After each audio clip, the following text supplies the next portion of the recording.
ಮತ್ತೊಮ್ಮೆ ನಿಮ್ಮೆಲ್ಲರ ಪರವಾಗಿ ವಿಕ್ರಮ್ ಸಂಪತ್ ಅವರನ್ನು ಈ ಸಭೆಗೆ ಆಹ್ವಾನಿಸ್ತೀನಿ. ಮತ್ತೊಮ್ಮೆ ವಿಕ್ರಮ್ ಸಂಪತ್ ಅವರ ಮೊದಲನೇ ಪ್ರಶ್ನೆಯನ್ನು ನಾನು ಲೀಕ್ ಮಾಡಿದೆ. ನಮ್ಮ ನ್ಯಾಯಾಂಗ ವ್ಯವಸ್ಥೆ ಅನೇಕ ಪ್ರಕರಣಗಳಲ್ಲಿ ಅನೇಕ ರೀತಿಯ ಸೆನ್ಸ್ ಆಫ್ ಅರ್ಜೆನ್ಸಿಯನ್ನು ತೋರಿಸುತ್ತೆ. ಎಷ್ಟು ಅರ್ಜೆನ್ಸಿ ಅಂದರೆ ಕೆಲವು ಸಲ ಮಧ್ಯರಾತ್ರಿ ಕೋರ್ಟ್ ಬಾಗಿಲು ತೆಗೆದು ವಿಚಾರಣೆ ನಡೆಸಿದ್ದನ್ನು ನಾವು ನೋಡಿದ್ದೀವಿ. ಭಯೋತ್ಪಾದಕರಿಗೆ ಮರ್ಸಿ ಕೊಡುವ ವಿಷಯದಲ್ಲೂ ಮಧ್ಯರಾತ್ರಿಯ ವಿಚಾರಣೆಗಳು ನಡೆದಿದ್ದಾವೆ. ಹೀಗಿರುವಾಗ ಅಂದರೆ ಭಾರತೀಯ ಸಂಸ್ಕೃತಿಯ ಶ್ರದ್ಧಾಸ್ಥಾನಗಳ ಅನೇಕ ಪ್ರಕರಣಗಳು ಕೋರ್ಟ್ನಲ್ಲಿದ್ದವು. ನ್ಯಾಯಾಂಗದ ನಡೆ ಹೆಂಗಿತ್ತು ಅಂತ ಅನ್ಸುತ್ತೆ ನಿಮಗೆ? ಅಜಿತ್ ಅವರೇ, ಫಸ್ಟ್ ಕ್ವೆಶ್ಚನ್ನಲ್ಲೇ ನೀವು ನನಗೆ ಗೂಗ್ಲಿ ಹಾಕಿದ್ರೆ ಸ್ವಲ್ಪ ಕಷ್ಟ ಆಗುತ್ತೆ. ಇಲ್ಲ, ಇದು ಫ್ರೆಂಡ್ಲಿ ಮ್ಯಾಚ್ ಅಂತ. ನನಗೆ of course Sai Deepak number hot ಡಯಲ್ನಲ್ಲಿ ಯಾವಾಗಲೂ ಇರುತ್ತೆ. ನಾನು ಏನಾದರೂ ಹೇಳಿ ಕಂಟೆಂಪ್ಟ್ ಆಫ್ ಕೋರ್ಟ್ ಆಗಿ ಅದರಿಂದ ಏನಾದರೂ ಗೊಂದಲ ಬಂದರೆ ಅವ್ರು ಯಾವಾಗಲೂ ಇರ್ತಾರೆ ಸಹಾಯ ಮಾಡೋದಕ್ಕೆ. ವಿಷ್ಣು ಜೈನ್ ಅವರು ಇದ್ದಾರೆ ಇದರಲ್ಲಿ. So always have a good lawyer and a CA. This is the 2 important things in life. ಇಲ್ಲ, ತಾವು ಹೇಳಿದ್ದು ತುಂಬ ಸತ್ಯದ ಅಂಶ. ಬಿಕಾಸ್ ನಾನು ಇದರ ಸಂಶೋಧನೆ ಮಾಡ್ತಾ ಇರುವಾಗ ನೋಡಿದೆ, ಈ 1991ನಲ್ಲಿ ಕಾಶಿ ವಿಶ್ವನಾಥದ್ದು ಆಫ್ಟರ್ ಇಂಡಿಪೆಂಡೆನ್ಸ್ ಕೇಸ್ ಏನಾಗುತ್ತೆ ನ್ಯಾಯಾಲಯದಲ್ಲಿ, ಅದು 22 ವರ್ಷ ಕೋರ್ಟ್ನಲ್ಲೇ ಸ್ಟಕ್ ಆಗಿ ತಾರೀಖ್ ಪೆ ತಾರೀಖ್ ಅದು ಮುಂದೆನೇ ಹೋಗ್ತಾನೆ ಇತ್ತು. ಅದರಲ್ಲಿ ಹರಿಶಂಕರ್ ಜೈನ್ ಅವರು ಇವಾಗ ಯಾವ ಕೇಸ್ ನಡೀತಾ ಇದೆ ಹೈಕೋರ್ಟ್ನಲ್ಲಿ, ಸುಪ್ರೀಂ ಕೋರ್ಟ್ನಲ್ಲಿ, ಅದ್ರ ಬಗ್ಗೆ ಜೋಕ್ ಮಾಡ್ತಾ ಅದನ್ನು ಹೇಳಿದ್ರು ನನಗೆ. ದಟ್ ಆ ಒಂದು ಕೇಸ್ ಏನಿದೆ ಅದು ವಿಶ್ವನಾಥ್ ಹೆಸರಿನಲ್ಲಿ ಆ ಕೇಸ್ ದರ್ಜ್ ಆಗಿತ್ತು. ತಮಗೆ ಗೊತ್ತಿದ್ದಂಗೆ ನಮ್ಮ ಎಲ್ಲ ದೇವರುಗಳು ಅವರು ಲೀಗಲ್ ಎಂಟಿಟಿ ಅಂತ ಭಾವನೆ ಇದೆ. ಸೊ ಈ ಅಯೋಧ್ಯೆ ಕೇಸ್ನಲ್ಲೂ ಮೇನ್ ಪ್ಲೇಂಟಿಫ್ ಯಾರಿದ್ರು ಅದು ರಾಮ್ಲಲ್ಲಾ ವಿರಾಜಮಾನ್, ಅವರು ಪ್ಲೇಂಟಿಫ್.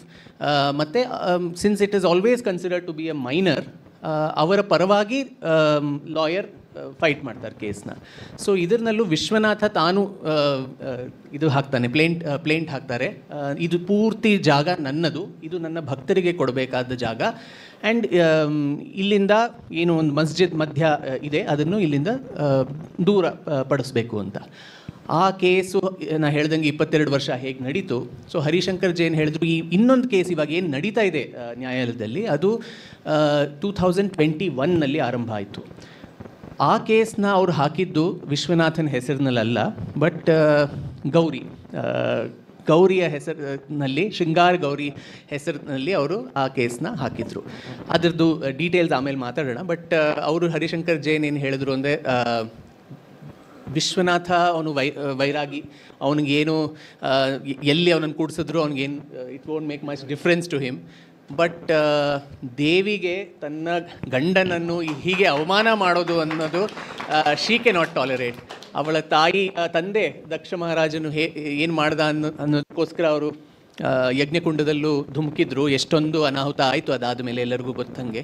ಸೊ ದೇವಿಯ ಹೆಸರಲ್ಲಿ ಯಾವಾಗ ಈ ಕೇಸ್ ಬಂತೋ ನ್ಯಾಯಾಲಯದಲ್ಲಿ, ತಕ್ಷಣ very fast things moved forward. ಎರಡೇ ವರ್ಷದಲ್ಲಿ ಅಡ್ವೊಕೇಟ್ ಕಮಿಷನರ್ ಸರ್ವೆ ಆಯಿತು. ಅಡ್ವೊಕೇಟ್ ಕಮಿಷನರ್ ಸರ್ವೆನಲ್ಲಿ physical inspection of the entire place, ಎಲ್ಲಿ ಯಾವ ತರಹದ ಆಕೃತಿಗಳಿದೆ, what is the architectural details of each place, ಅದು ಅಡ್ವೊಕೇಟ್ ಕಮಿಷನರ್ ಸರ್ವೆನಲ್ಲಿ ಆಯಿತು. ಅದರಲ್ಲೇ ತಮಗೆಲ್ಲ ಗೊತ್ತಂಗೆ ವಜೂ ಖಾನಾ ಇಂದ ಶಿವಲಿಂಗ ಕಾಣಿಸ್ಕೊಡ್ತು. ವಜೂ ಖಾನಾ ಅಂದರೆ ನಮಾಜ್ ಮಾಡೋದಕ್ಕೆ ಮುಂಚೆ ಹೋಗಿ ಎಲ್ಲರೂ ಜನ ತಮ್ಮ ಕೈ ಕಾಲನ್ನು ತೊಳ್ಕೊಳ್ಳೋದು, ಬಾಯಿ ಮುಕ್ಕಳಿಸಿ ಅಲ್ಲಿ ಶುದ್ಧಿ ಮಾಡ್ಕೊಳ್ಳೋದು ಆ ಜಾಗ. ಅವರು ಈ ಪುಸ್ತಕದಲ್ಲೂ ನಾನು ಹೇಳ್ತೀನಿ, ಮತ್ತು ವಿಷ್ಣು ಶಂಕರ್ ಜೈನ್, ಹರಿಶಂಕರ್ ಜೈನ್ ಅವ್ರು ನನಗೆ ತಿಳಿಸಿದ್ರು, ಎರಡೂ ಪಕ್ಷದ ಜನ ಮಸ್ಜಿದ್ ಇನ್ಸ್ಪೆಕ್ಷನ್ ಮಾಡೋಕ್ಕೆ ಹೋದಾಗ ಎಲ್ಲ ಜಾಗ ನೋಡಿದ್ರಂತೆ. ಇಲ್ಲಿ ಒಂದು ಈ ವೆಲ್ ಥರ, ಬಾವಿ ಥರ ಒಂದಿತ್ತು ಜಾಗ, ನಾವು ಅದನ್ನು ನೋಡಬೇಕು ಅಂತ ಅವ್ರು ಹೇಳಿದಾಗ ಮಸ್ಜಿದ್ ಕಡೆಯ ಪಕ್ಷ ಇಲ್ಲ, ಇದನ್ನು ತಾವು ನೋಡೋಕ್ಕಾಗಲ್ಲ ಅಂತ ತುಂಬ ಅಲ್ಲಿ ಗಲಭೆ ಆಯಿತು ಅಂತ ಅಫಿಡವಿಟ್ ಆಫ್ ದ ಕೋರ್ಟ್ ಅದರಲ್ಲೇ ದರ್ಜಾಗಿದೆ. ಇವರು ಇಲ್ಲ, ಅದನ್ನು ನೋಡಲೇಬೇಕು, it's the responsibility of the court ಅಂತ ಹೇಳಿದ ಮೇಲೆ ತುಂಬ ಕಷ್ಟಪಟ್ಟು ಫೈನಲಿ ಅದನ್ನು ಇನ್ಸ್ಪೆಕ್ಟ್ ಮಾಡೋಕ್ಕೆ ಅವರು ಪರ್ಮಿಷನ್ ಕೊಟ್ರಂತೆ. ಆ್ಯಂಡ್ ಅದರಲ್ಲಿ ಪೂರ್ತಿ ನೀರು ತುಂಬಿತ್ತು. ಈ ನೀರನ್ನ ಸ್ವಲ್ಪ ಕಮ್ಮಿ ಮಾಡಿ ಅದನ್ನು ಒಳಗೇನೋ ಇದೆ ಅಲ್ಲಿ ಕಾಣಿಸ್ತಾ ಇದೆ ಅಂತ ಅವ್ರು ಹೇಳಿದಾಗ ಇವರು ಇಲ್ಲ, ಅದರಲ್ಲಿ ಮೀನುಗಳು ನೀರು ತೆಗೆದುಬಿಟ್ರೆ ಮೀನೆಲ್ಲ ಸತ್ತೋಗುತ್ತೆ ಅಂತ ಒಂದು excuse ಹಾಕಿದ್ರಂತೆ.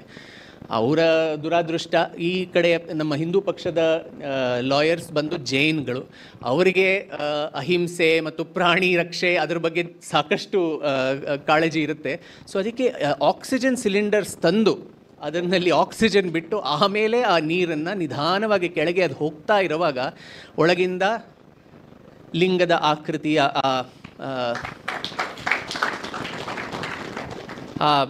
Structure it came out. And ಅಲ್ಲಿದ್ದ ಎಲ್ಲ ಜನರು ನಾವು ಹೇಗೆ ಶುರು ಮಾಡಿದ್ರು ಹರ ಹರ ಮಹಾದೇವ್ ಅಂತ, ಅಲ್ಲಿ ಜಯಘೋಷ ಮಾಡಿದ್ರು ಅಂತ ಲೈವ್ ವಿಟ್ನೆಸಸ್ ಅದರಲ್ಲಿ ತಿಳಿಸ್ತಾರೆ. ಅದಾದ ಮೇಲೂ ಅಲ್ಲಿಂದ ದೇರ್ ವಾಸ್ ಅಪೋಸಿಷನ್.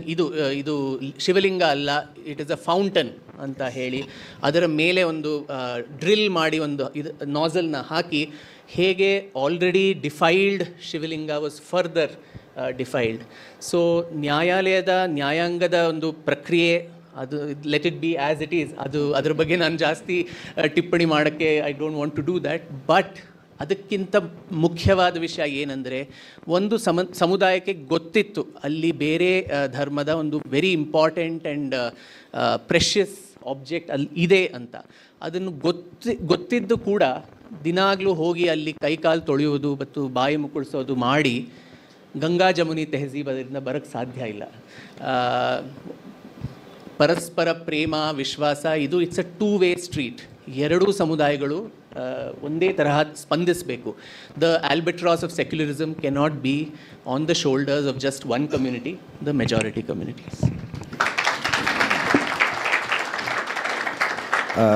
ನೀವು ಕೊಟ್ಟ ಉತ್ತರದಿಂದನೇ ಕ್ಯೂ ತಗೊಂಡು ನನ್ನ ಮುಂದಿನ ಪ್ರಶ್ನೆಗೆ ನಾನು ಹೋಗ್ತಿದ್ದೀನಿ. ಎರಡು ಹೆಸರುಗಳನ್ನು ಪ್ರಸ್ತಾಪ ಮಾಡಿದ್ರಿ, ವಿಷ್ಣು ಶಂಕರ್ ಜೈನ್ ಮತ್ತು ಹರಿಶಂಕರ್ ಜೈನ್. ಇವತ್ತಿನ ಇತಿಹಾಸದಲ್ಲಿ ತುಂಬ ವೈರುಧ್ಯಗಳನ್ನು ನೋಡ್ತಾ ಇದ್ದೀವಿ, ಇವತ್ತಿನ ಚರ್ಚೆಗಳಲ್ಲಿ ಬಹಳ ವೈರುಧ್ಯಗಳನ್ನು ನೋಡ್ತಾ ಇದ್ದೀವಿ. ಭಾರತದ ಇತಿಹಾಸದಲ್ಲಿ ಶೈವರು ವೈಷ್ಣವರ ಮಧ್ಯೆ ಯುದ್ಧಗಳಾಗಿದ್ವು, ಅಂಥ ಒಂದು ಯುದ್ಧದಲ್ಲಿ ಹಂಪಿ ಹಾಳು ಮಾಡಿದ್ರು ಅನ್ನೋ ಕಥೆಗಳನ್ನು ನಾವು ನೋಡಿದ್ದೀವಿ. ಮಹಾವೀರ ಬಂದದ್ದೇ ವೇದಗಳನ್ನು ವಿರೋಧಿಸೋದಕ್ಕೆ, ಯಜ್ಞ ಯಾಗಾದಿಗಳನ್ನು ವಿರೋಧಿಸೋದಕ್ಕೆ ಅಂತ ಕೇಳಿದ್ದೀವಿ. ಲಿಂಗಾಯತರು ಹಿಂದೂಗಳು ಹೌದು ಅಲ್ವೋ ಅನ್ನೋ ಚರ್ಚೆ ಬಹಳ ಜೋರಾಗಿ ನಡೀತಾ ಇದೆ. ಇನ್ನೊಂದು ಕಡೆ ಸಿಖ್ಖರು ಖಲಿಸ್ತಾನ ಸಪ್ರೇಟ್ ದೇಶ ಕೇಳ್ತಿದ್ದಾರೆ ಅಂತ. ಇದೆಲ್ಲ ಸತ್ಯ ಅನ್ನೋದಾದರೆ ಹರಿಶಂಕರ ಅನ್ನೋ ಹೆಸರು ಈ ದೇಶದಲ್ಲಿ ಇರೋಕ್ಕೆ ಹೆಂಗೆ ಸಾಧ್ಯ? ವಿಷ್ಣು ಶಂಕರ ಅನ್ನೋ ಹೆಸರು ಈ ದೇಶದಲ್ಲಿ ಇರೋಕ್ಕೆ ಹೆಂಗೆ ಸಾಧ್ಯ? ಹರಿಶಂಕರ ಮತ್ತು ವಿಷ್ಣು ಶಂಕರ ಅಂತ ಹೆಸರು ಇಟ್ಕೊಂಡವ್ರು ಸರ್ನೇಮ್ ಜೈನ್ ಇರೋಕ್ಕೆ ಹೆಂಗೆ ಸಾಧ್ಯ? ಮತ್ತು ಈ ಹೋರಾಟದ ಕಥೆಯನ್ನೇನು ನೋಡ್ತಾ ಇದ್ದೀವಿ, ಈ ಹೋರಾಟ ಯಾವ ಜಾತಿಯವರು ಮಾಡಿದ್ರು? ವರ್ಣಗಳ ಬಗ್ಗೆ ಮಾತಾಡ್ತೀವಿ, ಬ್ರಾಹ್ಮಣ, ಕ್ಷತ್ರಿಯ, ಶೂದ್ರ, ವೈಶ್ಯ, ಯಾವ ವರ್ಣದವರು ಈ ಹೋರಾಟ ಮಾಡಿದ್ರು? ಹಿಂದೂ ಸಿಖ್ ಪ್ರತ್ಯೇಕ ಅನ್ನೋದಾದರೆ ಸಿಖ್ಖರು ಇದರ ವಿರುದ್ಧ ಇದ್ರ, ಈ ಹೋರಾಟದ ವಿರುದ್ಧ. ಹೋರಾಟದ ಕಥೆಯ ಮೇಲೆ ಅಂದರೆ ಯಾವ ಗ್ರೂಪ್ ಮಾಡ್ತು ಅಂತ? ಅದು ತುಂಬ ದೊಡ್ಡ ಸುದೀರ್ಘ ಕಥೆ. ಮೊದಲಿಗೆ ನಾನು ಕಾಶಿಯ ಮಹಾತ್ಮೆ, ಅದರ why is it so important, ಅದ್ರ ಬಗ್ಗೆ ಒಂದು ಚಿಕ್ಕವಾಗಿ ವಿಶ್ಲೇಷಣೆ ಮಾಡಿ ಆಮೇಲೆ ಈ ಹೋರಾಟದ ಇತಿಹಾಸದ ಬಗ್ಗೆ ಹೇಳ್ತೀನಿ. Kashi, Banaras, Varanasi, many names for one same city. ಆದರೆ ಅದರ ಪ್ರಮುಖ ಒಂದು ಅರ್ಥ ಏನು ಅಂದರೆ ಸಿಟಿ ಆಫ್ ಲೈಟ್, ಪ್ರಜ್ವಲಿತ ಒಂದು ನಗರ. ವಾರಣ ಮತ್ತು ಅಸ್ಸಿ ನದಿಗಳ ಮಧ್ಯ ಇರುವ ಒಂದು ಜಾಗ, ಅದು ವಾರಣಾಸಿ. ಅದರ ಅಪಭ್ರಂಶ ಆಗಿ ಅದು ಬನಾರಸ್ ಆಮೇಲೆ ಆಯಿತು. ಆದರೆ ನಮ್ಮ ಪುರಾಣದಲ್ಲಿ ಈ ಪುಸ್ತಕ ಬರೆಯುವಾಗ ನಾನು ಅನೇಕ ಪುರಾಣಗಳು, ಶಿವಪುರಾಣ, ಲಿಂಗ ಪುರಾಣ, ಪದ್ಮ ಪುರಾಣ, ಸ್ಕಾಂದ ಪುರಾಣ ಮತ್ತು ಬ್ರಹ್ಮವೈವರ್ತ ಪುರಾಣ, ಈ ಎಲ್ಲ ಪುರಾಣಗಳನ್ನು ಐ ಕನ್ಸಲ್ಟೆಡ್. ಕೆಲವು ಸಂಸ್ಕೃತ ವಿದ್ವಾಂಸರು, ಕೂಡಲಿ ಶೃಂಗೇರಿ ಮಹಾಸ್ವಾಮಿಗಳು, ಶ್ರೀ ಶ್ರೀ ಅಭಿನವಶಂಕರ ಭಾರತಿ ಅವರು ನನಗೆ ಇದರಲ್ಲಿ ತುಂಬ ಸಹಾಯ ಮಾಡಿದ್ರು. ಆ್ಯಂಡ್ ಅವರ ಒಂದು ಪ್ರೇರಣೆಯಿಂದ ಎರಡು ಸಂಸ್ಕೃತ ಪಂಡಿತರು, ಪ್ರೊಫೆಸರ್ ಕಣ್ಣನ್ ಮತ್ತು ಡಾಕ್ಟರ್ ಮೀರಾ ಅವರು, ಇಲ್ಲೇ ಬೆಂಗಳೂರಿನಲ್ಲಿ ವಾಸ ಮಾಡೋರು, ಅವರು ಈ ಎಲ್ಲ ಸಂಸ್ಕೃತ ನಿಬಂಧಗಳು ಮತ್ತು ಟೆಕ್ಸ್ಟ್ಸ್ನ ನನಗೆ ಅನುವಾದ ಮಾಡಿಸ್ಕೊಟ್ರು. ಅದು ಎಲ್ಲದರಲ್ಲಿ ಕಾಶಿಗೆ ಅನೇಕ ಬೇರೆ ಹೆಸರುಗಳು ಇವೆ. ಒಂದು ಹೆಸರು ಏನಂದರೆ ಅವಿಮುಕ್ತ ಕ್ಷೇತ್ರ. ಪುರಾಣದಲ್ಲಿ ಕಥೆ ಬರುತ್ತೆ, ಶಿವ ಪಾರ್ವತಿಯ ಮದುವೆ ಆದಮೇಲೆ ಪಾರ್ವತಿಯ ತಾಯಿಗೆ ತುಂಬ ಬೇಜಾರಾಗುತ್ತೆ, ಇದು ಯಾವ ಯುನೋ ಆಲ್ಮೋಸ್ಟ್ ಲೈಕ್ ಅ ಮೆಂಡಿಕೆಂಟ್, ಅವನ ಜೊತೆ ಹೋಗ್ತಾ ಇದ್ದಾಳಲ್ಲ ನನ್ನ ಮಗಳು, ಎಲ್ಲಿ ಇರ್ತಾಳೆ, ಸ್ಮಶಾನದಲ್ಲಿ ಇವನು ವಾಸ ಅಲ್ಲಿ ಅಥವಾ ಹಿಮಾಲಯದಲ್ಲಿ, ಸೊ ಅಲ್ಲಿ ನನ್ನ ಮಗಳು ಹೇಗಿರ್ತಾಳೆ ಅಂತ ತುಂಬ ಗೊಂದಲ ಪಟ್ಟರು ಅಂತ ಪುರಾಣದಲ್ಲಿ ಐತಿಹ್ಯ ಬರುತ್ತೆ. ಆಗ ಅವರು ಅಲ್ಲಿಂದ ಹೊರಡ್ತಾ ಇರುವಾಗ ಮೇಲಿಂದ ಶಿವ ನೋಡ್ತಾನಂತೆ, ಈ ಜಾಗ ತುಂಬ ರಮಣೀಯವಾಗಿದೆ, ತುಂಬ ಸುಂದರವಾಗಿದೆ, ಇಲ್ಲೇ ಇರೋಣ ಅಂತ ಅವರು ಯೋಚನೆ ಮಾಡ್ತಾರೆ. ತಾವು ಹೇಳ್ದಂಗೆ ಕಾಶಿ ಮೊದಲು ವಿಷ್ಣುವಿನ ಜಾಗವಾಗಿತ್ತಂತೆ. ಸೊ ವಿಷ್ಣುಗೆ ಅವರು ರಿಕ್ವೆಸ್ಟ್ ಮಾಡಿ ವಿಷ್ಣು ಕಾಶಿಯನ್ನು ಶಿವನಿಗೆ ಅರ್ಪಣೆ ಮಾಡ್ತಾರೆ. ಯುದ್ಧ ಮಾಡಲಿಲ್ಲ, ರಿಕ್ವೆಸ್ಟ್ ಮಾಡಿದ್ರು. ಸೊ ಅವರಿಬ್ಬರು ಶಿವ ಪಾರ್ವತಿ ಕೆಳಗೆ ಇಳಿದು ಬಂದು ತಮ್ಮ ಕಾಲುಗಳನ್ನು ಅಲ್ಲಿ ಇಟ್ಟಂತೆ 5 ಕ್ರೋಶಗಳು, 5 ಕೋಸ್ ಅಂತ ಹಿಂದಿನಲ್ಲಿ ಏನು ಹೇಳ್ತಾರೆ, ಅಷ್ಟು ಜಾಗ ಅಲ್ಲಿ ಡಿಮಾರ್ಕೇಟ್ ಆಯ್ತಂತೆ. ಅದಕ್ಕೆ ಅವರು ಅವಿಮುಕ್ತ ಕ್ಷೇತ್ರ, ಇದು ಎಷ್ಟು ರಮಣೀಯವಾಗಿದೆ ಈ ಜಾಗ, ನಾನಿದನ್ನು ಬಿಟ್ಟು ಯಾವತ್ತೂ ಹೋಗೋದೇ ಇಲ್ಲ ಅಂತ, ಅದಕ್ಕೆ ಅವಿಮುಕ್ತವಾಗಿರುತ್ತೆ ಅಂತ ಶಿವ ಹೇಳ್ತಾರೆ. ಅದು ಸ್ಕಂದ ಪುರಾಣದಲ್ಲೂ ಬರುತ್ತೆ. ಜೊತೆಗೆ ಅವಿಮುಕ್ತದ ಇನ್ನೊಂದು ಅರ್ಥ ಏನಂದರೆ, ಶಿವ ಖುದ್ದಾಗಿ ಪಾರ್ವತಿಗೆ ಸಂವಾದದಲ್ಲಿ ಹೇಳ್ತಾರೆ, ಈ ಜಾಗದಲ್ಲಿ ಯಾರು ತಮ್ಮ ದೇಹವನ್ನು ತ್ಯಾಗ ಮಾಡ್ತಾರೋ, ಆತ್ಮ ದೇಹದಿಂದ ಬಂದ ಕೂಡಲೇ ನಾನೇ ಬಂದು ಆತ್ಮದ ಕಿವಿಯಲ್ಲಿ ತಾರಕ ಮಂತ್ರ ಪಠನ ಮಾಡಿ ಮೋಕ್ಷಕ್ಕೆ ಕರ್ಕೊಂಡು ಹೋಗ್ತೀನಿ ಅಂತ ಹಿ ಮೇಕ್ಸ್ ಅ ಪ್ರಾಮಿಸ್. ನಮ್ಮ ಎಲ್ಲ ಸನಾತನ ಪಂಥಗಳು, ಶೈವ, ವೈಷ್ಣವ, ಬೌದ್ಧ, ಜೈನ, ಯಾವ ಪಂಥ ಇದ್ದರೂ ಮೋಕ್ಷ, ನಿರ್ವಾಣ ಇದೇ ನಮ್ಮ ಗುರಿಯಾಗಿರುತ್ತೆ.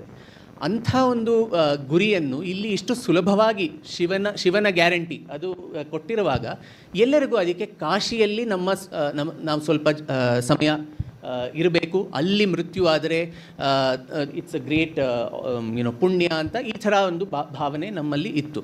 ಅದಕ್ಕೆ ನಮ್ಮ ತಂದೆ ತಾಯಿಗಳನ್ನು ಕಾಶಿಗೆ ಕರ್ಕೊಂಡು ಹೋಗಬೇಕು, ಕಾಶಿ ಯಾತ್ರೆ, ಮದುವೆಯಲ್ಲೂ ಕಾಶಿ ಯಾತ್ರೆಯ ಒಂದು ಸಮಾರಂಭ. ಸೊ ಕಾಶಿಯ ಮಹತ್ವ ಹಾಗಿತ್ತು. ಅದರ ಜೊತೆಗೆ ಬೇರೆ ಹೆಸರುಗಳು ಇದೆ ಅದಕ್ಕೆ. ಆನಂದವನ, ಅದು ಅಷ್ಟು ರಮಣೀಯವಾದ ಜಾಗವಾದ್ದರಿಂದ ಅದಕ್ಕೆ ಆನಂದವನ, ಆನಂದ ಕಾನನ ಅಂತಲೂ ಹೇಳ್ತಾರೆ. ರುದ್ರವಾಸ, ಅಲ್ಲಿ ಬನಾರಸ್ನಲ್ಲಿ ಒಂದು ಗಾದೆಯೂ ಇದೆ, ಕಂಕರ್ ಮೇ ಶಂಕರ್, ಅಲ್ಲಿ ಒಂದೊಂದು ಕಲ್ಲಿನಲ್ಲೂ ಶಂಕರನ ವಾಸ ಇದೆ. ಸೊ ಅದಕ್ಕೆ ರುದ್ರವಾಸ ಅಂತಲೂ ಹೆಸರಾಯಿತು. ಜೊತೆಗೆ ಮಹಾ ಸ್ಮಶಾನ, ಅಲ್ಲಿ ಮಣಿಕರ್ಣಿಕಾ ಘಾಟ್ ಏನಿದೆ ಅದು ಒಂದು ಶಕ್ತಿಪೀಠ. ಸತೀದೇವಿಯ ಕುಂಡಲಗಳು ಅಲ್ಲಿ ಬಿದ್ದು, ಮಣಿಕರ್ಣಿಕಾ ಅಲ್ಲಿ ಬಿದ್ದು, ಅದರಿಂದ ಅಲ್ಲಿ ಮಣಿಕರ್ಣಿಕಾ ಘಾಟ್ ಆಯಿತು. ಅಲ್ಲಿ ನೀವು ಇವಾಗಲೂ ಹೋದರೆ ಆಲ್ ಥ್ರೂ ದ ಡೇ ಚಿತೆಗಳ ಇದು ಆಗ್ತಾ ಇರುತ್ತೆ, the burning of fires. So ಅಲ್ಲಿ ಮೃತ್ಯು ಒಂದು ಅಶುದ್ಧತೆ ಅಂತ ಭಾವಿಸದೆ ಇದನ್ನು ಒಂದು ಜೀವನದ ಅನಿವಾರ್ಯ ಸತ್ಯ ಅಂತ ಎಲ್ಲರೂ ನಂಬ್ತಾರೆ. ಸೊ ಆದ್ದರಿಂದ ಒಂದು ಜಾಗಕ್ಕೆ ಇಷ್ಟೊಂದು ಹೆಸರುಗಳು, ಮತ್ತು ಜೊತೆಗೆ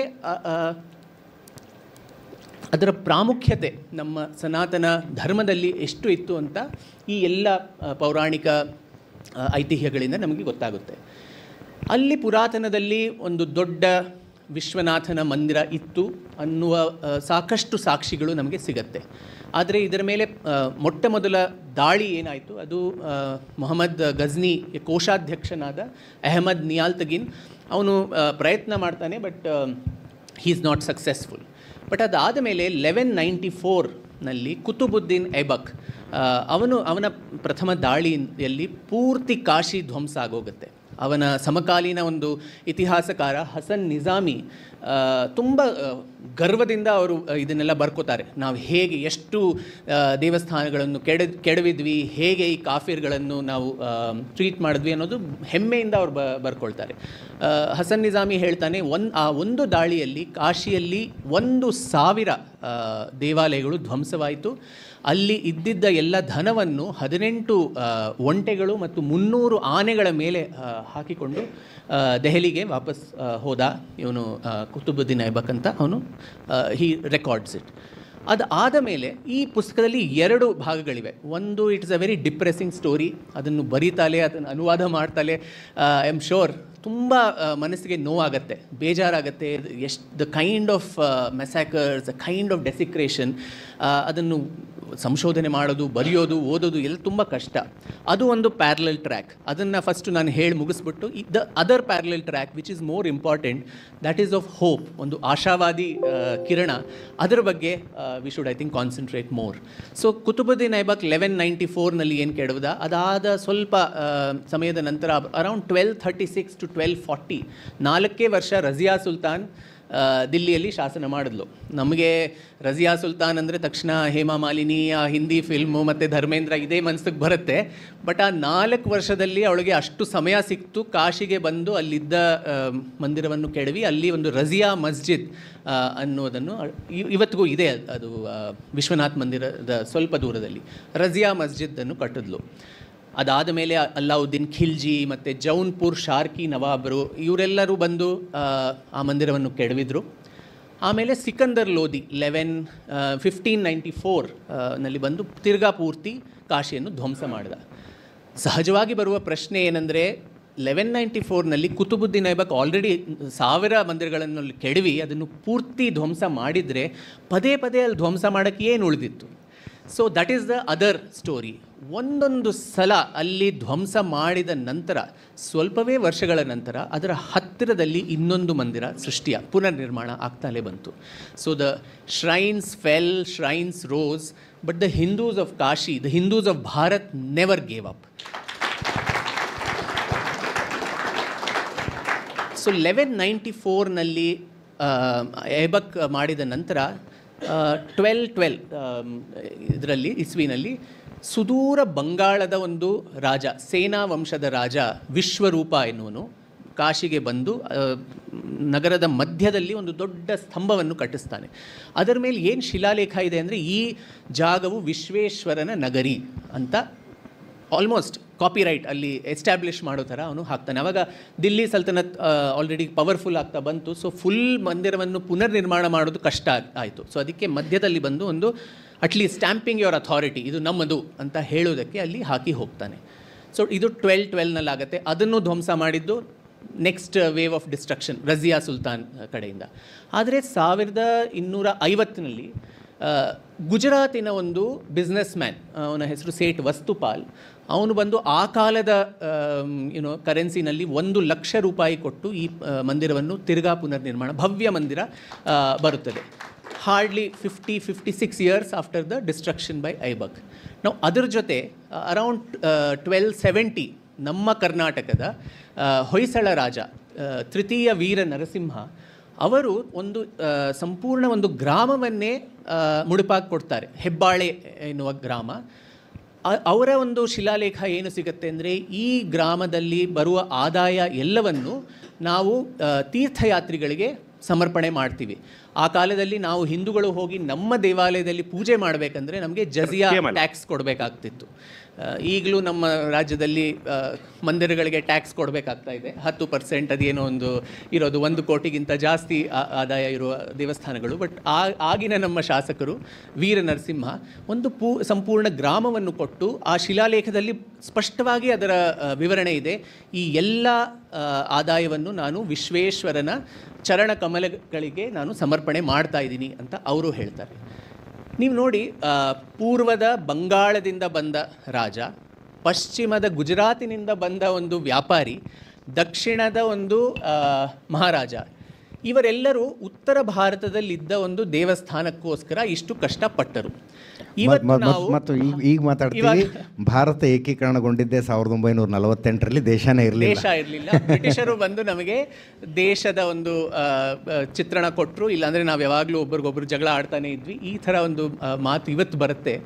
ಬಟ್ ಸಂಪೂರ್ಣ ಭಾರತ ವರ್ಷ, ಅದು ದೇಶ ಹೇಳೋದಕ್ಕಿಂತ ಒಂದು ನೇಷನ್, ಅದು ರಾಷ್ಟ್ರ, ಎಲ್ಲರ ಹೃದಯದಲ್ಲಿ ಕಾಶಿಯ ಪುನರುತ್ಥಾನ ಆಗಬೇಕು. ಇದು ಮೋಕ್ಷ ನಗರಿ, ಇದು ಶಿವನ ಒಂದು ನಗರಿ, ಇದರಲ್ಲಿ ಇದ್ದ ಪ್ರಮುಖ ದೇವಾಲಯ ತಿರ್ಗಾ ಬರಬೇಕು ಅನ್ನೋದಕ್ಕೋಸ್ಕರ ಇಷ್ಟು ಜನ ಕಷ್ಟಪಟ್ಟರು. ನಾವು ಅದೇ ಸಮಯದಲ್ಲಿ 13ನೇ ಶತಮಾನದ ಈ ಇಸ್ಲಾಮಿಕ್ ದಾಳಿಗಳು ಆದ್ದರಿಂದ ಕಾಶಿ ಸಂಸ್ಕೃತ ಮತ್ತು ವೇದಾಧ್ಯಯನದ ಒಂದು ಪ್ರಮುಖ ಕ್ಷೇತ್ರವಾಗಿತ್ತು. ಈ ಇಸ್ಲಾಮಿಕ್ ದಾಳಿ ಆದ ಮೇಲೆ ಎಲ್ಲ ಅಲ್ಲಿದ್ದ ಪಂಡಿತರು, ಬ್ರಾಹ್ಮಣರು ದಕ್ಷಿಣ ಭಾರತಕ್ಕೆ ಪಲಾಯನ ಮಾಡಿ ಬಂದರು. ಆ ಸಮಯದಲ್ಲಿ ಇಷ್ಟು ಕಷ್ಟ ಮತ್ತು ಹಾಸ್ಟೈಲ್ ಒಂದು ಗೌರ್ಮೆಂಟ್ ಇರೋ ಸಮಯದಲ್ಲಿ ನಮ್ಮ ಕರ್ನಾಟಕ ಮತ್ತು ಮಹಾರಾಷ್ಟ್ರದ 4 ಬ್ರಾಹ್ಮಣ ಪರಿವಾರಗಳು, ಶೇಷ, ಮೌನಿ, ಭಟ್ಟ ಮತ್ತು ಧರ್ಮಾಧಿಕಾರಿ, ಈ 4 ಪರಿವಾರಗಳು ಇಲ್ಲಿಂದ ಉತ್ತರ ಕರ್ನಾಟಕ ಮತ್ತು ಮಹಾರಾಷ್ಟ್ರ ಅಲ್ಲಿಂದ ಹೋಗಿ, ಅವರ ಹೆಸರೇ ದಕ್ಷಿಣಿ ಪಂಡಿತ್ ಅಂತ, ಅವರು ಹೋಗಿ ಅಲ್ಲಿ ಕಾಶಿನಲ್ಲಿ under such difficult circumstances they reestablish themselves.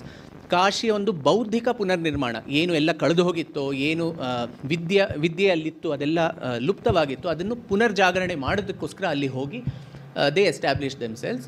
And ಆ ಕಾಲದಲ್ಲಿ ಪುರಾಣಗಳಿಗೆ ಅನೇಕ ಪರಿಶಿಷ್ಟಗಳು ಬರೋಕ್ಕೆ ಶುರುವಾಯಿತು. ಕಾಶಿ ಖಂಡ, ಸ್ಕಾಂದ ಪುರಾಣದ ಒಂದು ಪರಿಶಿಷ್ಟ ಕಾಶಿ ಖಂಡ, ಆ ಸಮಯದಲ್ಲಿ ಅದು ಇಟ್ ಗಾಟ್ ಅಪೆಂಡೆಡ್. ಜೊತೆಗೆ ಬ್ರಹ್ಮ ವೈವರ್ತ ಪುರಾಣದಲ್ಲಿ ಒಂದು ಕಾಶಿ ರಹಸ್ಯ ಅನ್ನೋದೊಂದು ಬರುತ್ತೆ, ವಾಯು ಪುರಾಣ, ಎಲ್ಲ ಪುರಾಣದಲ್ಲಿ. And it's almost like archiving. ಈ ಸಮಯದಲ್ಲಿ ಮಂದಿರಗಳ ಒಂದು ದ ಜಾಗ್ರಫಿಕಲ್ ಡಿಸ್ಟ್ರಿಬ್ಯೂಷನ್ ಹೀಗಿದೆ.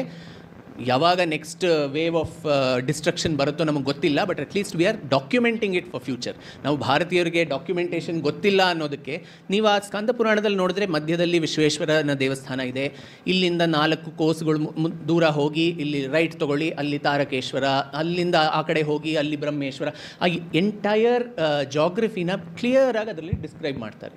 ಆ್ಯಂಡ್ ಕಾಶಿಯ ಇನ್ನೊಂದು ಮಹಾತ್ಮೆ ಏನಂದರೆ, ಅದು ಕೇವಲ Vishwanatha is like the nucleus.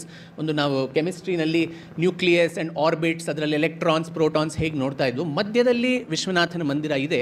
But it's a ಯಂತ್ರ, ಅನೇಕ ಲಿಂಗಗಳ, ಇಟ್ಸ್ ಅ ಸ್ಪೇಷಿಯಲ್ ಡಿಸ್ಟ್ರಿಬ್ಯೂಷನ್. ಅದು ಎಲ್ಲ ಆ ಜಾಗಗಳಲ್ಲಿ ಅದಿದ್ದರೆ ಆವಾಗ ಅದಕ್ಕೆ ಕಾಸ್ಮಿಕ್ ಎನರ್ಜಿ ಬರುತ್ತೆ ಅನ್ನೋದೊಂದು ನಂಬಿಕೆ. ಸೊ ಅದನ್ನು ಫಾರ್ ಪಾಸ್ಚರಿಟಿ ಅವರು ಅದರಲ್ಲಿ he documented and presented it all these Brahmin families. And ಅದೇ ಬ್ರಾಹ್ಮಣ ಪರಿವಾರದಲ್ಲಿ ಬಂದ ಒಬ್ಬ ಬ್ರಾಹ್ಮಣ ನಾರಾಯಣ ಭಟ್ಟ ಅಂತ, ಅವರು ಜಗದ್ಗುರು ಅಂತ ಅವರಿಗೆ ಎಲ್ಲರೂ ಶ್ಲಾಘಿಸ್ತಿದ್ರು. ಅವರ ಬೌದ್ಧಿಕ ಚೇತನ ಮತ್ತು ಹಿಸ್ ಸ್ಕಾಲರ್ಶಿಪ್. ಆ ಕಾಲದಲ್ಲಿ ಅಕ್ಬರ್ನ ಶಾಸನ ಇತ್ತು. Among the Islamic rulers slightly more tolerant. ಆದ್ದರಿಂದ ಅವನ ಸಹಾಯದಿಂದ ಮತ್ತು ರಾಜ ತೋಡರ್ಮಲ್ ಅವರ ಸಹಾಯದಿಂದ ಒಂದು ಭವ್ಯವಾದ ವಿಶ್ವನಾಥ ಮಂದಿರವನ್ನು ನಾರಾಯಣ್ ಭಟ್ ಅವರು ರೀಕನ್ಸ್ಟ್ರಕ್ಟ್ ಮಾಡಿಸಿದ್ರು. ಅದು ಅರೌಂಡ್ 1600s ಆಗಿರ್ಬೋದು ಆ ಟೈಮ್ನಲ್ಲಿ. ಆ್ಯಂಡ್ ಇದನ್ನು much later British chronicler James Prinsep ಅನ್ನೋನು ಬಂದು ಅದನ್ನು ಒಂದು ಲಿಥೋಗ್ರಾಫ್ ಮಾಡ್ತಾರೆ.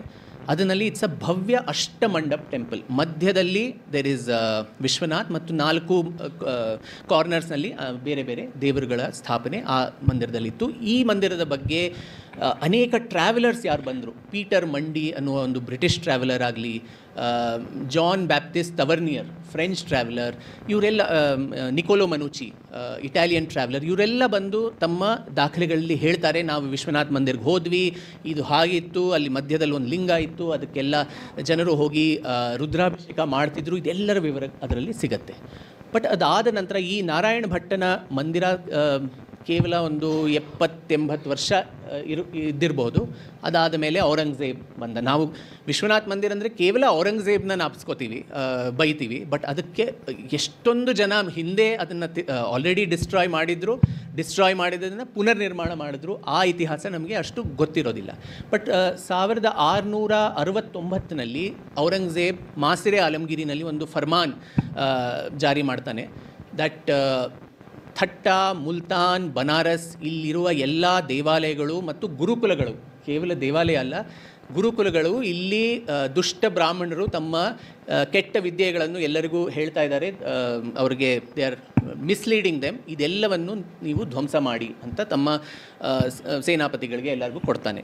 ಆ್ಯಂಡ್ ಇದು ಏಪ್ರಿಲ್ನಲ್ಲಿ ಬರುತ್ತೆ. ಸೆಪ್ಟೆಂಬರ್ನಲ್ಲಿ ವಾರಣಾಸಿಯಿಂದ reply back to the Aurangzeb that ನಿಮ್ಮ ಆದೇಶ ಅನುಸಾರ ನಾವು ಪೂರ್ತಿಯಾಗಿ ಅಲ್ಲಿ ಎಲ್ಲ ಧ್ವಂಸ ಮಾಡಿದ್ವಿ, including the temple of Bishnath. ಅದು ಅಪಭ್ರಂಶ ಮಾಡಿ ವಿಶ್ವನಾಥ್ನ ಬಿಶ್ನಾಥ್ ಅಂತ ಅಲ್ಲಿ ಹೇಳ್ತಾನೆ. ಬಟ್ ಅವನ ಮನೋಭಾವವನ್ನು ನೀವು ನೋಡಿ, ಅವನಿಗೆ he was the undisputed ruler of India ಆ ಕಾಲದಲ್ಲಿ. ಬೇಕಿದ್ದರೆ ಸಂಪೂರ್ಣವಾಗಿ ಆ ಮಂದಿರವನ್ನು ಧ್ವಂಸ ಮಾಡಿ ಅಲ್ಲಿ ಒಂದು ಮಸೀದಿಯನ್ನು ಅವನು ಕಟ್ಟಬಹುದಿತ್ತು. ಆದರೆ ಅವನು ಹಾಗೆ ಮಾಡಲಿಲ್ಲ. ಕೇವಲ ಗೋಪುರಗಳನ್ನು ಒಡೆದು ಅದರ ಜಾಗದಲ್ಲಿ 3 ಗುಂಬದ್ಗಳನ್ನು ಅಲ್ಲಿ ಹಾಕಿ ಆ ವೆಸ್ಟರ್ನ್ ವಾಲ್ಸ್ ಏನಿದೆ, ಪಶ್ಚಿಮಿ ದ್ವಾರ, ಅದರಲ್ಲಿ ಇವತ್ತಿಗೂ the remnants are of the old Hindu temple of the 16th century Narayan Bhatt ಕಾಲದ ದೇವಸ್ಥಾನ. ಪ್ರತಿನಿತ್ಯ ಕಾಶಿಯ ಮತ್ತು ಭಾರತದ ಹಿಂದೂಗಳು ಆ ಕಂಬಗಳನ್ನು, ಆ ಅವಶೇಷಗಳನ್ನು ನೋಡಿ ಅವರ ಮನಸ್ಸಿನಲ್ಲಿ ನೋವಾಗಬೇಕು, ಅವರಿಗೆ ಅವಮಾನವಾಗಬೇಕು. ನಮ್ಮ ಇಷ್ಟು ಪ್ರಮುಖವಾದ ಒಂದು ಪುಣ್ಯಕ್ಷೇತ್ರ, ನಮ್ಮ ಜ್ಯೋತಿರ್ಲಿಂಗ, ಈ ದೇವಸ್ಥಾನ ಈ ಪರಿಸ್ಥಿತಿಯಲ್ಲಿ ಬಿದ್ದಿದೆ ಅಂತ ಅವರು ನೋಡಿ ವ್ಯಥೆ ಪಡಲಿ ಅನ್ನೋದಕ್ಕೋಸ್ಕರವೇ ಅವನು ಸಂಪೂರ್ಣವಾಗಿ ಅದನ್ನು ಕೆಡವದೆ ಅದರ ಮೇಲೆ ಕೇವಲ ಒಂದು ಗುಂಬದ್ ಹಾಕಿ ಜ್ಞಾನವಾಪಿ ಮಸ್ಜಿದ್ ಅಂತ ಅದಕ್ಕೆ ಹೆಸರು. ಜ್ಞಾನವಾಪಿ ಒಂದು ಸಂಸ್ಕೃತದ ಪದ, ಜ್ಞಾನದ ಕೂಪ, ಒಂದು ಬಾವಿ. ಅದಕ್ಕೆ ಬಂದು ಒಂದು ಮಸ್ಜಿದ್ ಅಂತ ಹೆಸರು ಹೇಳುವುದೇ ಒಂದು ವಿಪರ್ಯಾಸ.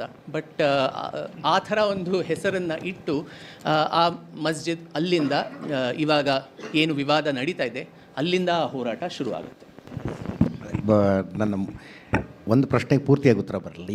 Was it just a ಬ್ರಾಹ್ಮಿಣ್ fight, ಅಥವಾ ಒಂದು ವರ್ಗದ್ದಾಗಿತ್ತಾ, ಒಂದು ವರ್ಣದ ಹೋರಾಟ ಆಗಿತ್ತಾ, ಅಥವಾ ಅಟ್ಲೀಸ್ಟ್ ಈಗಿನ ಸಂವಿಧಾನ ಯಾರನ್ನ ಹಿಂದೂಗಳು ನಾನ್ ಹಿಂದೂಗಳು ಅಂತ ಬೈಫರ್ಕೇಟ್ ಮಾಡುತ್ತಲ್ಲ, ನಾನ್ ಹಿಂದೂಗಳು ಸಿಖ್ಖರು, ಜೈನರು, ಬೌದ್ಧರು ಏನು ಇರಲಿಲ್ವಾ ಅಲ್ಲಿ ಅಂತ? ಇಲ್ಲ, ಹಾಗೆ ಖಂಡಿತ ಇಲ್ಲ. ಎಲ್ಲ ಜಾತಿ, ವರ್ಣ, ಪಂಥಗಳಿಗೆ ಇದು ಪ್ರಮುಖ ಒಂದು ಕ್ಷೇತ್ರ ಆಗಿತ್ತು. The next chapter in this struggle ಅದರಲ್ಲಿ ಬರೋದೇ ಮರಾಠರು. ಛತ್ರಪತಿ ಶಿವಾಜಿ ಮಹಾರಾಜ್ ಅವರೇನು ಬ್ರಾಹ್ಮಣರಾಗಿರಲಿಲ್ಲ. ಸೊ ಅವರು ಇದ್ದ ಕಾಲದಲ್ಲಿ ಔರಂಗಜೇಬ್ ಇದನ್ನು ಕೆಡವ್ದ. ಆ್ಯಂಡ್ ಮರಾಠಿ ಸಾಹಿತ್ಯದಲ್ಲಿ ಇದರ ಉಲ್ಲೇಖ ಬರುತ್ತೆ. ಅವನ ತಾಯಿಯಾದ ಜೀಜಾಬಾಯಿ ಅವ್ರಿಗೆ ತುಂಬ ರೋಷ ಬಂತಂತೆ. ಮಗನಿಗೂ ಹೇಳ್ತಾರೆ, ನೀನು ಒಂದು ಗಂಡಸಾದರೆ ನಿನ್ನ ಜೀವನದ ಧ್ಯೇಯ ಏನಿರಬೇಕಂದ್ರೆ ಕಾಶಿ ವಿಶ್ವನಾಥದ ಪುನರ್ನಿರ್ಮಾಣ, ಅದು ನಿನ್ನ ಜೀವನದ ಧ್ಯೇಯ ಅಂತ. ಆ್ಯಂಡ್ ಬಾಬಾ ಸಾಹೇಬ್ ಪುರಂದರೆ ಇವರೆಲ್ಲ ಬರೆದ ಒಂದು ಕಾವ್ಯದಲ್ಲಿ ಇದರ ಉಲ್ಲೇಖನೂ ಇದೆ. ಛತ್ರಪತಿ ಶಿವಾಜಿ ಮಹಾರಾಜ್ ಅವರ ಕೊನೆಯ ದಿನದಲ್ಲಿ ಎಲ್ಲರೂ ಅವ್ರಿಗೆ ಹೇಳ್ತಾರೆ, ಶಿವರಾಯ ನೀವು ಪ್ರಸ್ಥಾನ ಮಾಡಿ ಮುಂದಿನ ಜಗತ್ತಿಗೆ ಅಂತ ಹೇಳಿದಾಗ, ನಾನು ಹೇಗೆ ಸಂತೋಷವಾಗಿ ಹೋಗಲಿ, ನನ್ನ ಕಾಶಿ ವಿಶ್ವನಾಥ ಇನ್ನೂ ಸೆರೆಮನೆಯಲ್ಲಿ ಇದ್ದಿರುವಾಗ ನಾನು ಹೇಗೆ ಪ್ರವಾಸ ಮಾಡಲಿ ಮುಂದಿನ ಜಗತ್ತಿಗೆ ಅಂತ ಅವ್ರು ಹೇಳ್ತಾರಂತೆ. ಸೊ ಅದಾದ ತಕ್ಷಣದಿಂದ ಸಂಪೂರ್ಣ ಮರಾಠ ಸಾಮ್ರಾಜ್ಯದ ಒಂದು ಒಬ್ಜೆಕ್ಟಿವ್, ಒಂದು ಗುರಿ ಏನಿತ್ತು ಅಂದರೆ ಕಾಶಿ, ಮಥುರಾ, ಅಯೋಧ್ಯ, ಪ್ರಯಾಗ್, ಗಯಾ ಈ ಎಲ್ಲ ಪುಣ್ಯಕ್ಷೇತ್ರಗಳನ್ನು ವಾಪಸ್ ತಗೋಬೇಕು ಅಂತ. ಆ್ಯಂಡ್ ನಾವು ಮರಾಠ ಇತಿಹಾಸ, ಪೇಶ್ವಾಯಿ ಇತಿಹಾಸ ನೋಡಿದಾಗ್ಲೂ ಅದೇ ಗೊತ್ತಾಗುತ್ತೆ. ನಾನಾ ಸಾಹೇಬ್ ಪೇಶ್ವಾ ಆಗಿರ್ಬೋದು, ಬಾಜಿರಾವ್ ಆಗಿರ್ಬೋದು, ಮತ್ತು ಮಾಧವರಾವ್ ಪೇಶ್ವಾ ಅವರು ಇದ್ದಿದ್ದು ಒಂದು 27 ವರ್ಷ ಅಷ್ಟೇ. ಟ್ಯೂಬರ್ಕ್ಯುಲೋಸಿಸಿಂದ ಅವ್ರು ಸಾಯ್ತಾರೆ. ಆದರೆ ಅವರು ಒಂದು ವಿಲ್ ಬರೀತಾರೆ ಸಾಯಕ್ಕೆ ಮುಂಚೆ. ಅದರಲ್ಲಿ 3 ಬಿಂದುಗಳು ಕಾಶಿಯ ಬಗ್ಗೆ ಇದೆ. ಅದ್ರ ಒನ್ ಮೇಜರ್ ಪಾಯಿಂಟ್ ಅವ್ರು ಹೇಳೋದೇನೆಂದರೆ, this is the duty and responsibility of all my successors to liberate Kashi Vishwanath temple. And ಅದಾದ ಮೇಲೆ ನಾನಾ ಫಡ್ನವೀಸ್, ಈ ತೃತೀಯ ಮೈಸೂರು ಯುದ್ಧ ಯಾವಾಗ ನಡೆಯುತ್ತೆ, ಟಿಪ್ಪು ಸುಲ್ತಾನ್ ವಿರುದ್ಧ ಮರಾಠರು, ನಿಜಾಮರು, ಬ್ರಿಟಿಷರು ಎಲ್ಲರೂ ಒಂದುಗೊಂಡಾಗ ನಾನಾ ಫಡ್ನವೀಸ್ ಕಾರ್ನ್ವಾಲಿಸ್ಗೆ he gives one of the conditions, ನಾವು ನಿಮಗೆ ಟಿಪ್ಪು ಸುಲ್ತಾನ್ ವಿರುದ್ಧ ಸಹಾಯ ಮಾಡುವುದು ಆವಾಗ if you give us Kashi Vishwanath back ಅಂತ. ಆ ನೆಗೋಸಿಯೇಷನ್ಸ್ ಎಲ್ಲೂ ಹೋಗೋದಿಲ್ಲ, they are unable to take. But ಅವ್ರು in their psyche, in their memory, ಇದು ನಮಗೆ ಒಂದು ಪ್ರಮುಖ ಕ್ಷೇತ್ರ, ಇದನ್ನು ವಾಪಸ್ ತಗೋಬೇಕು ಅಂತಲೇ ಅವ್ರಿಗೆ constantly that was in their mind. And ಇವತ್ತಿಗೆ ನಾವು ಬನಾರಸ್ನಲ್ಲಿ ನೋಡುವ ಎಲ್ಲ ಒಂದು ಕಟ್ಟಡಗಳು, ಅದರದ್ದು ಆರ್ಕಿಟೆಕ್ಚರಲ್ ಶೈಲಿ, ಇದೆಲ್ಲ ಮರಾಠ 18ನೇ ಶತಮಾನದ ಮರಾಠ ಆರ್ಕಿಟೆಕ್ಚರ್. ಅದಕ್ಕೆ ಹಿಂದಿನ ಇದು ಯಾವುದು ಇನ್ನೂ ಉಳಿದಿಲ್ಲ.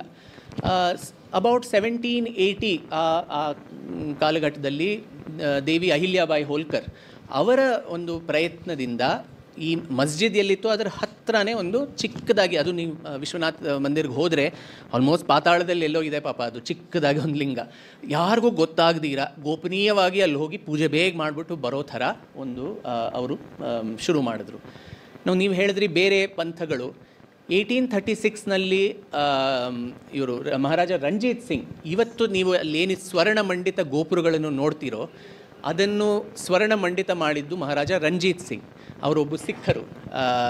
ಇವತ್ತು Khalistan, Hindu and Sikhs are different ಅಂತ ಏನು ಮಾತುಗಳು ಬರ್ತಾ ಇದೆ. ತಮ್ಮ ಮೋಸ್ಟ್ ಇಂಪಾರ್ಟೆಂಟ್ ಸಿಖ್ ಮಹಾರಾಜ ಅವರು ಬಂದು ವಿಶ್ವನಾಥನಿಗೆ ತಮ್ಮ ಆಧಾರವನ್ನು ತೋರಿಸಿದರು. So all these constructs, north south divide, Brahmin, non Brahmin, Veera Narasimha ಅವರೇನು, he was not a Brahmin community, Shivaji was not a Brahmin. So ಇದು all these divisions that we are doing today, it is only because of contemporary dirty politics. ಇದಕ್ಕೆ ಐತಿಹಾಸಿಕ ಸತ್ಯ ಏನೂ ಇಲ್ಲ. In fact even Somnath ವಿಷಯದಲ್ಲಿ ಮೊಹಮ್ಮದ್ ಗಜ್ನಿ ಬಂದಾಗ ಹಿ first goes through Gujarat. ಅಲ್ಲಿ ಚಾಳುಕ್ಯ ವಂಶದ ರಾಜ ಅವನು ಓಡ್ ಹೋಗಿರ್ತಾನೆ. ಈಸಿಯಾಗಿ ಪಟನ್, ಅನಿಹಿಲಾ ಪಟನ್ ಅದು ರಾಜಧಾನಿ, ಅದನ್ನು ದಾಟಿ ಅವನು ಸೋಮನಾಥಕ್ಕೆ ಬರ್ತಾನೆ. ಅಲ್ಲಿ ಬಂದಾಗ ಅವನಿಗೆ he is surprise to see 50,000 ಸಾಮಾನ್ಯ ಹಿಂದೂಗಳು ಮಂದಿರದ ಪ್ರತಿರಕ್ಷೆಗೆ ಅಲ್ಲಿ ನಿಂತಿದ್ರಂತೆ. ಅವರು ಎಲ್ಲ ಜಾತಿ ಪಂಗಡದ ಜನ, ಕೃಷಿಕರು, ಅವರ ಏನೇನು ಇಂಪ್ಲಿಮೆಂಟ್ಸ್ ಮನೆಯಲ್ಲಿದ್ದ ಕೊಡ್ಲಿ ಅದು ಇದು ಎಲ್ಲದನ್ನು ಇಟ್ಕೊಂಡು they try to defend the temple. And Mohammad ಗಜ್ನಿಗೆ 3 ದಿನ ತೊಗೊಂಡಂತೆ ಅವ್ರನ್ನೆಲ್ಲರನ್ನೂ ಸಂಹಾರ ಮಾಡಿ ಒಳಗೆ ಹೋಗೋಕ್ಕೆ. ಒಳಗೆ ಹೋದಾಗ್ಲೂ ಅಲ್ಲಿದ್ದ ಪೂಜಾರಿಗಳೆಲ್ಲ ಬಂದು ಹೇಳ್ತಾರೆ ಅವನಿಗೆ ದಟ್ ನೀನು ಲುಟೇರಾ, ನಿನಗೆ ಎಷ್ಟು ಧನ ಬೇಕೋ ನಾವು ನಿಂಗೆ ಕೊಟ್ಬಿಡ್ತೀವಿ, ಇದನ್ನು ತೊಗೊಂಡು ಹೊಟ್ಟೋಗು, ನಮ್ಮ ಶಿವನನ್ನು ಬಿಟ್ಬಿಡಿ ಅಂತ. ಆವಾಗ ಅವನು ಅಟ್ಟಹಾಸದಿಂದ ನಕ್ಕಿ ಹೇಳ್ತಾನೆ, ಇದು ಕಂಟೆಂಪ್ರರಿ ಕ್ರಾನಿಕ್ಲರ್ಸ್ ಹೇಳೋದು, ಹಾಗೆ ನಾನು ಮಾಡಿದರೆ ನಾನು ಮೂರ್ತಿಗಳ ವ್ಯಾಪಾರಿ ಅಂತ ನನಗೆ ಹೆಸರು ಬರುತ್ತೆ, ನನಗೆ ಆ ಹೆಸರು ಬೇಡ. ನನಗೆ my legacy should live on as a ಮೂರ್ತಿಗಳ ವಿಧ್ವಂಸಕ, ಬುಚ್ ಶಿಕನ್. ಇವಾಗ ನಾವು prefix doctor so and so ಹಾಕೊಳ್ಳೋ ಥರ ಹೆಮ್ಮೆಯಿಂದ ಅವಾಗ ಸಿಕಂದರ್ ಬುಚ್ ಶಿಕನ್ ಅಂತ ಹೇಳಿದ್ರೆ, ನಾನು ಇಷ್ಟೊಂದು ಮೂರ್ತಿಗಳನ್ನ ಒಡೆದಿದ್ದೀನಿ ಅಂತ ಅವನೇ ಗರ್ವದಿಂದ ಹೇಳ್ಕೊತಾನೆ. ಆದರೆ ಇವತ್ತಿನ ನಮ್ಮ ಎಡಪಂಥೀಯ ಇತಿಹಾಸಕಾರರು, ಪ್ರೊಫೆಸರ್ ರೋಮಿಲಾ ಥಾಪರ್ ಒಂದು ಸಂಪೂರ್ಣ ಪುಸ್ತಕ ಬರೆದಿದ್ದಾರೆ ಸೋಮನಾಥ್ ಬಗ್ಗೆ. ಅದು ಧಾರ್ಮಿಕ ಕಾರಣಗಳಿಂದ ಮೊಹಮ್ಮದ್ ಗಜ್ನಿ ಧ್ವಂಸ ಮಾಡಲೇ ಇಲ್ಲ, ಅಲ್ಲಿ ತುಂಬ ಧನ ಇತ್ತು ಅದಕ್ಕೋಸ್ಕರ ಮಾಡ್ದ ಅಂತ. ಅವನ ಸಮಕಾಲೀನ ಇತಿಹಾಸಕಾರರು ಹೆಮ್ಮೆಯಿಂದ ಬರಿತಾ ಇದ್ದಾರೆ, ಇದನ್ನು ಒಡೆದು ನಾವು ದ ರಿಯಲ್ ಟ್ರೂ ರಿಲಿಜನ್ನ ಸ್ಥಾಪನೆ ಮಾಡಿದ್ವಿ ಅಂತ. ಅದನ್ನು ಒಪ್ಕೊಳ್ಳೋಕ್ಕೆ ನಮಗೆ ಕಷ್ಟ ಇವತ್ತು.